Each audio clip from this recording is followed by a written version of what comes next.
রমজানের ভিতরে মরাও কিন্তু সৌভাগ্য, এটা জানেন? রমজানের ভিতরে আমি একটা যুক্তি দেই, কেন হুজুররা মানবে কি মানবে না জানি না, কেন হুজুরগুলো কথা মানতে কে পারবো না, এই জন্য যুক্তি দিতেছি। রমজানের দোচকের দরজা কি থাকে? আচ্ছা, রমজানে যে মরলো দুচোখে দেওয়ার তো সুযোগ নেই, কেন দরজাই তো বন্ধ, ওর জন্য তো আর খুলবে না। কি খুলবে নাকি? কি কি বলেন? খুলবে দরজা? কি রমজানের কে বলছে দরজা বন্ধ? আল্লাহ রাসূল বলছে দরজা উগলিকাত আবওয়াবুন নার, জাহান্নামের দরজা বন্ধ, ফুতিহাত আবওয়াবুল জান্নাহ। বুঝা গেল এইদিকে রাস্তা যখন বন্ধ, রাস্তা এইদিকে খোলা আছে, আমার গাড়ি এইদিকেই যেতে হবে, ওইদিকে যাবে না। জান্নাত মুআসাত, সহানুভূতি দিয়া জান্নাত কামায় নিব।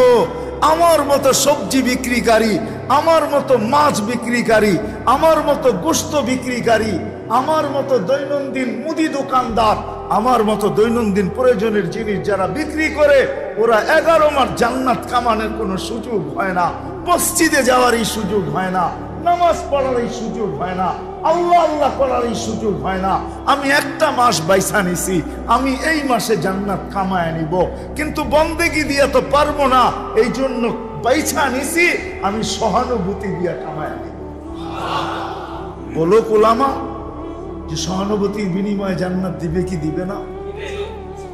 ওয়াদা আছে কি নাই? তখন আপনিও বলতেন যে তুমি জান্নাতের জন্য লাভ নিবে না, তখন ক্রেতারও 2টা কাজ করত, প্রয়োজনের বেশি এক রত্তি কিনত না, প্রয়োজনের বেশি এক রত্তিও বেশি নিত না। এমন না যে যেই দামে কিনা ওই দামে বিক্রি, সারা বছরটা কিনা ফ্রিজে রেখা দেয়। তাহলে ক্রেতাও হয়তো এরকম যে যা প্রয়োজন এর চেয়ে বেশি এক রত্তি নিব না। যদি জিজ্ঞাসা করে কেন, আমিও সহানুভূতি দেখাইতে চাই, ওরও জান্নাত দরকার, আমারও দরকার। আবার নিয়া 10 টাকা হাদিয়া দিয়া দিত, বলবো তোমাকে লাভ দিতেছি না, তুমি লাভ নিবে না আমি জানি, তুমি জান্নাতের আশায় লাভ নিবে না আমি জানি, আমি তোমাকে লাভ দিতেছি না, আমারও জান্নাতের দরকার, আমিও সহানুভূতিমূলক 10 টাকা তোমাকে বেশি হাদিয়া দিই। তাহলে আমার সমাজটা এরকম হতো, এরকম হতো, এরকম হতো। ওই কথার থেকে বাহির হয়ে গেছি, মনে রাখতে হবে। মৌসুম আইসা যেরকম ফুল ফুটায়, ফল ফলায়, মৌসুম আইসা ফুটায়, মৌসুম আইসা ফলায়, রমজান ও মৌসুম। এই জন্য আল্লাহ সমস্ত কাতারকে শেষ করা একটা কাতার বানায় দিছে। সব ফরজ, নফল ফরজ, মুস্তাহাব ফরজ, সুন্নত ফরজ, ফরজ 70 গুণ বেশি। 70 গুণ বেশি। সব কথার পিছনে একটা বুঝ আছে, বুঝ। তোর হাসি বুঝি আমি বুঝি না, তুই হাসিটা কে লেগা দিলি? হাসি দেওয়ার পরে বলে না কি, হঠাৎ একটা হাসি দিল বন্ধু আইসা, আপনি বুঝা ফেললেন, তখন আপনি কি বলেন? তুই যে হাসিটা দিলি, তুই ভাবতেছিস তুই হাসি কেন দিলি আমি বুঝি না। এখনো বুঝি ক্লাস 1-এ পড়ি। এরকম হয় না? হয় না? দিয়ে অনেক কিছু বুঝায় ফেলে, ঠিক না? ঠিক না? সত্য এটাই। এরকম হাদিসও অনেক কিছু বুঝায় ফেলে, হাদিসও অনেক কিছু বুঝায় ফেলে। রমজান ওই মৌসুম ছিল, ওই মৌসুম, ওই ভরা মৌসুম। কাতার এক করার অর্থ এটাই যে তোমার অতীত বৎসরের যত লাইনের যত কমি ছিল, দুর্বলতা ছিল, অপূর্ণতা ছিল, পূর্ণ করতে পারো না, অপূর্ণ ছিল, শূন্যতা ছিল, সব কিছু রমজান ওই মৌসুম যেটা দ্বারা পুরা করা যায়, যেটা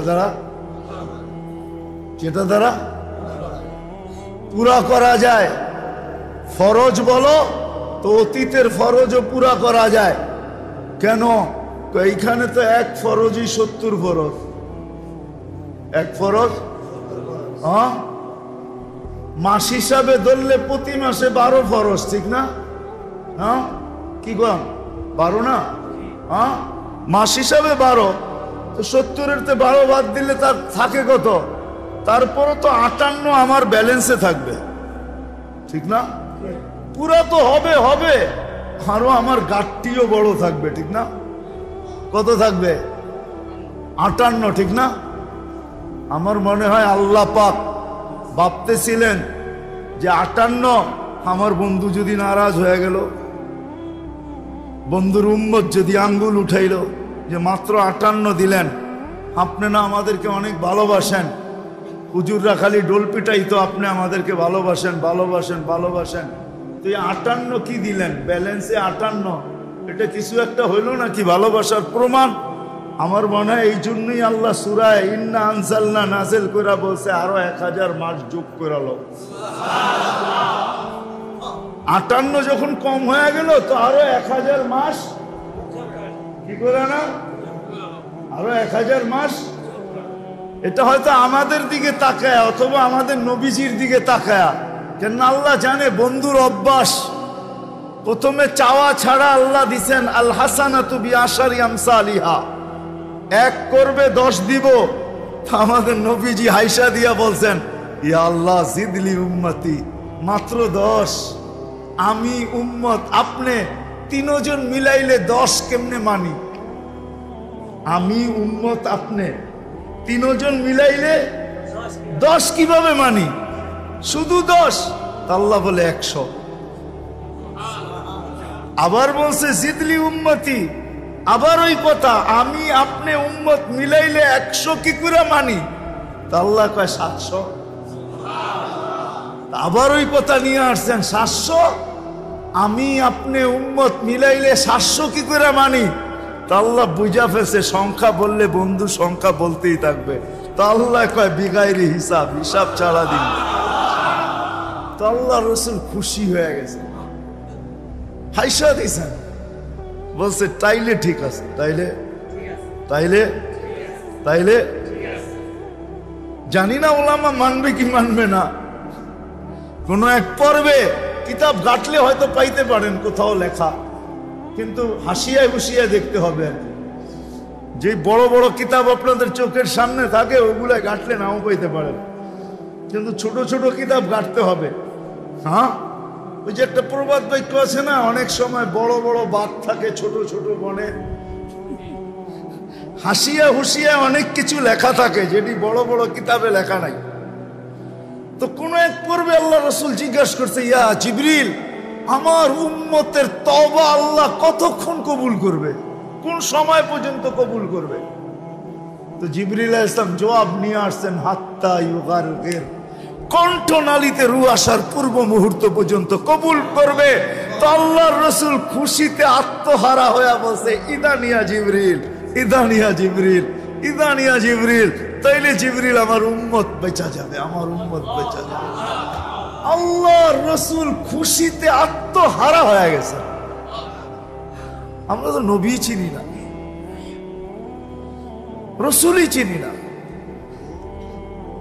এই জন্য কথা মনে উঠলো, এই জন্য বলতেছি আমাদের উলামায়ে কেরাম আমরা চিৎকার দিই আগাছা আগাছা আগাছা আগাছা। আমাদের সমাজে নতুন করে আগাছা আগাছা জন্ম নিতেছে আর দ্রুত ছড়াইতেছে আগাছা। হ্যাঁ, মনে হয় বোঝেন নাই। কেন জানেন? আমরা নবীকে হাইলাইট করি নাই।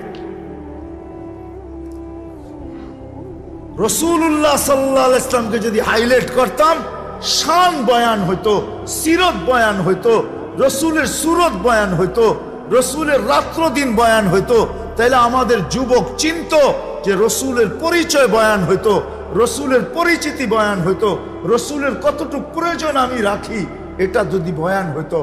কসম খোদার, রমজানের দিন মসজিদে বসা লেখা রাখেন আল্লাহর রসুল যার পক্ষে যাবে আল্লাহ তার পক্ষে যাবে। আল্লাহর রসুল যদি পক্ষে না গেল, আপনি সারা জীবন আল্লাহ আল্লাহ আল্লাহ আল্লাহ আল্লাহ আল্লাহ জিকির করতে করতে লা ইলাহা ইল্লাল্লাহ পড়তে পড়তে জান দিয়া দিতে পারেন, আল্লাহ আপনার পক্ষে যাবে না। লেখা রাখেন আমার কথা। রসুল যদি পক্ষে না গেল, কোরআন বলে, কোরআন ওয়াস্তাগফিরুল্লাহ ওয়াস্তাগফারা লাহুর রাসূল লাওয়াজাদুল্লাহ তাওয়াবার রহিমা। ওয়াস্তাগফিরুল্লাহ ওয়াস্তাগফিরুল্লাহ ওয়াস্তাগফারা লাহুর রাসূল লাওয়াজাদুল্লাহ তাওয়াবার রহিমা। এই আয়াতের শুরু থেকে ওয়ালাউ আন্নাহুম ইযযালামু আনফুসাহুম, আপনার উম্মত যখন গুনাহ করবে, সুম্মা জাউকা, পরে আপনার কাছে আসবে আর আমাদের কাছে মাপ চাবে, আমরা বন্ধু ওর দিকে দেখবো না, আমরা আপনার দিকে দেখবো, আপনি পক্ষে না। রসুল পক্ষে হওয়া ছাড়া আল্লাহ পাওয়া ইম্পসিবল, যত ডাকেন। আপনি ভাবছেন রসুলকে বাইপাস করে আল্লাহ পেয়ে যাবেন? হ্যাঁ, লা ইলাহা ওই পর্যন্ত কবুল হবে না যতর মতো মুহাম্মদুর রাসূলুল্লাহ কবুল না হয়। আগে মুহাম্মদুর রাসূলুল্লাহ গ্রান্ট হবে, মঞ্জুরি পাবে, পরে লা ইলাহা ইল্লাল্লাহ মঞ্জুরি হবে।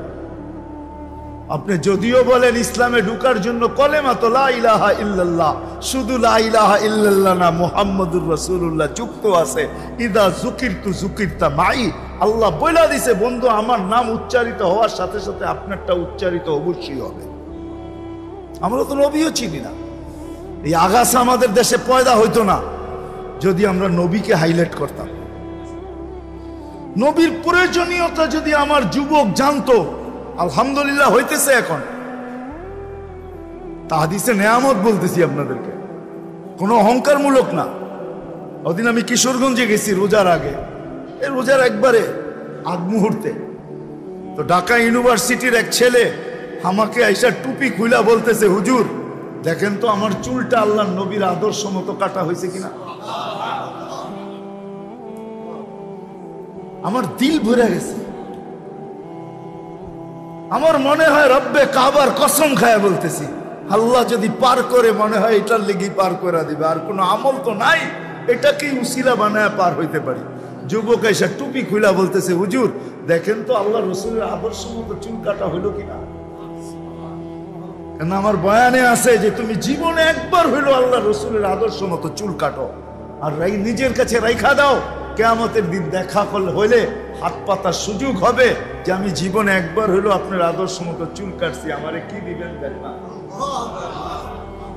হাত পাতার সুযোগ হবে। আল্লাহ রসুল, আমরা রসুলের প্রয়োজনীয়তা জানি না, ওনাকে হাইলাইট করি না, নিজে হাইলাইট হই। আরে জীবনের মকসদ যদি বাংলাদেশে করতো ওলামারা, তাহলে এই আগাছা বাংলাদেশে কোনোদিন তৈরি হতো না। দ্রুত ছড়াইতেছে, আমরা যতই চিল্লাই না কেন, আমার মনে হয় না কিছু হওয়ার মতো না। উচিত আল্লাহ রসুলকে হাইলাইট করা, আল্লাহকে হাইলাইট করা। আল্লাহ চিনি না, আল্লাহকে, আল্লাহকে চিনি না। ও মেরে দোস্ত, একটা ছোট উদাহরণ দিয়া বুঝাই। আচ্ছা বলেন তো, শ্বাস ছাড়া আর নেওয়ার ভিতরে দূরত্ব কতটুকু? বলেন তো কতক্ষণ? হ্যাঁ, জোরে বলেন না। নো নো নো নো, কতক্ষণ কেউ জানেন? কয়েক বলেন না, 1 সেকেন্ডও না, ন্যানো সেকেন্ড। ন্যানো বোঝেন? 1 সেকেন্ডের অর্ধেক। 86,400 সেকেন্ডে 1 ঘন্টা হয়, 24 ঘন্টা হয়। 24 ঘন্টায় আপনি 1,60,000 বার নেন আর ছাড়েন, তাইলে হিসাবে দাঁড়ায় আধা সেকেন্ডের মতো। ছাড়তে আর নিতে এর দুটার মধ্যখানে আপনি নিলেন কোনটা? অক্সিজেন যে নিলেন, এটা কোনটা নিলেন? পিওর, ঠিক না? হ্যাঁ, ছাড়লেন কি? বিষাক্ত, ঠিক না? হ্যাঁ, কিন্তু এই ছাড়া নেওয়ার ভিতরে ডিস্টেন্স, দূরত্ব কতটুকু? ন্যানো সেকেন্ড, ঠিক না? আপনি যদি যেটা ছাড়ছেন ওইটাই যদি নিতেন, এরকম যদি 1 সপ্তাহ 1 মাস নিতে থাকেন, আপনার ফুসফুস মুখ দিয়া বাইরে চলে আসবে, মুখ দিয়া। জিজ্ঞেস করেন বিজ্ঞানকে। এই আধা সেকেন্ডের ভিতরে আপনার জন্য এই অক্সিজেনটাকে, দূষিতটাকে পিওর করে কে সাপ্লাই দেয়? কে সাপ্লাই দেয়? আধা সেকেন্ডের ভিতরে। আপনি বলবেন গাছে নিয়ে যায়, গাছ আবার আমাকে পিউরটা দেয়। এনে গাছ কোথায়? হ্যাঁ, আপনার কামরার ভিতরে গাছ কোথায়? আপনার বেডরুমে গাছ কোথায়? আপনার বেডরুম আর গাছের দূরত্ব কতটুকু? আধা সেকেন্ডের ভিতরে এতটুকু গাছ দ্রুত গতিতে করলো তো করলো কি করে? তার কাছে এরকম কি প্রযুক্তি আছে? আপনি বলবেন গাছ তো এটা খাইয়েই বাঁচে, ঠিক না? গাছ এটা খাইয়েই কি করে? হ্যাঁ, আমি বিতর্কে যাইতেছি না, আমি বুঝানোর জন্য বলতেছি। গাছ এটা খায়া বাঁচে, ঠিক না? তাহলে আপনার কাছে আমি প্রশ্ন করব, মানুষ আগে আসছে দুনিয়াতে না গাছপালা আগে আসছে? হ্যাঁ, কি বলেন? হ্যাঁ, আপনি বলতেছেন গাছপালা আগে আসতেছে, ওনারা কিছুই বলে না। কে আগে আসছে? পরিবেশটা আগে আল্লাহ আমাদের উপযোগী বানায়া তারপরে আমাদেরকে পাঠাইছেন, ঠিক না? ওই সময় গাছ অক্সিজেন কোত্থেকে নিছে? কার্বন ডাই অক্সাইড কোথায় পেল গাছ? কোথায় পাইছে? মানুষই ছিল না, কোথায় পেল? কি হ্যাঁ, ওগুলা কি সব ময়রা শুকায়া পড়া ছিল? আমরা আবার পরে ওরা আবার দাঁড়াইছে। হ্যাঁ, তৃতীয় যুক্তি আমার, আমি তর্ক করতেছি না। সাহারা মরুভূমিতে কোনো গাছ নাই। আমি 3-3 সাহারা মরুভূমি দেখছি। 3-3 সাহারা মরুভূমি চৈষা বেড়াইছি আমি, চৈষা। আমার পায়ের দাগ সাহারায় আছে। সাহারা মরুভূমিকে কিয়ামতের দিন আমার পায়ের দাগ দেখাইতে হবে। আমি ওখানে গেছি আলহামদুলিল্লাহ। সাহারায় তো কোনো গাছ নাই, ওইখানে অক্সিজেন নেয় পিওর পায় কোত্থেকা? সোজা কথায় আসেন, হাফ সেকেন্ডের ভিতরে এই দূষিতটাকে আল্লাহ পিওর করে আপনাকে আমাকে সাপ্লাই দেয়। ওই আল্লাহকে হাইলাইট করবেন না কাকে করবেন? হ্যাঁ, কাকে হাইলাইট করবেন? কার প্রশংসা করবেন? কাকে বড় বানাবেন? শুধু শুধু তো নবীজিকে বলেন নাই কুম ফাআনদির রাব্বাকা ফাকাব্বির। নবীজি ওঠেন, ওঠেন, আমাদেরকে হাইলাইট করেন, আমরাও আপনাকে হাইলাইট করে দিব। এরকম হাইলাইট করব আপনাকে আমরা যে আমার আরশ পর্যন্ত অপেক্ষা করবে আপনি কদম কখন রাখবেন। আমার আরশ অপেক্ষা করবে আপনি কদম কখন রাখবেন, এরকম হাইলাইট করব আপনাকে। ওয়া রাফা'না লাকা যিকরাক, আপনার জিকিরও উঁচা করে দিব। কিন্তু আফসোস আমরা নবীকে হাইলাইট করলাম না, যার কারণে আগাছা তৈরি হয়েই চলছে। আসেন আজকের থেকে নিয়ত করি যে নবীর আদর্শ শিখব, নবীর শান শিখব, নবীর প্রয়োজনীয়তা জানবো, যে আমি কতটুকু নবীজির প্রয়োজন রাখি, কোন কোন ক্ষেত্রে রাখি। যতই কপালে দাগ পড়ান কোনো লাভ নাই যদি মুহাম্মদুর রাসূলুল্লাহ পক্ষে না আসে। আর যদি পক্ষে আসলো, হায় হায় হায়, যদি পক্ষে আসলো, পক্ষে পক্ষে পক্ষে পক্ষে যদি পক্ষে চলে আসলো, এক কথায় যদি পক্ষে চলে আসে, এক কথায় যদি পক্ষে চলে আসে, এক কথায়। এই জন্য তো বলছিলেন যে আমার উম্মতের শাফাত তো, আমার শাফাত তো সবচেয়ে বেশি আমার গুনাহগার উম্মতের জন্য। আপনারা আমার জন্য কম, আপনারা আমার জন্য, আপনারা আমার জন্য, আপনারা আমার জন্য। ভালোবাসা সবচেয়ে বেশি গুনাহগার উম্মতরে দিছে আল্লাহর রাসূল। কি ভালোবাসা সবচেয়ে বেশি? হ্যাঁ, নৈকট্য ভিন্ন জিনিস। নৈকট্য আপনার কাছে আছে আমি মানি, কিন্তু ভালোবাসা এত বেশি না যত বেশি আপনি বলেন। ভালোবাসে সবচেয়ে বেশি গুনাহগার উম্মতকে। গুনাহগার, নৈকট্য ভিন্ন জিনিস, ভালোবাসা আপনি বলবেন আমি তো ডেলি আল্লাহ রসুলকে স্বপ্নে দেখি, দেখতে পারেন, কিন্তু ভালোবাসে গরিবরে বেশি, গুনাহগার উম্মতকে বেশি ভালোবাসেন। আল্লাহ রসুল সাল্লাল্লাহু আলাইহি ওয়াসাল্লাম গুনাহগার উম্মতকে বেশি ভালোবাসেন। যদিও গুনাহগার উম্মত রসুলকে ভালোবাসে না, কিন্তু আল্লাহ রসুল সবচেয়ে বেশি ভালোবাসে।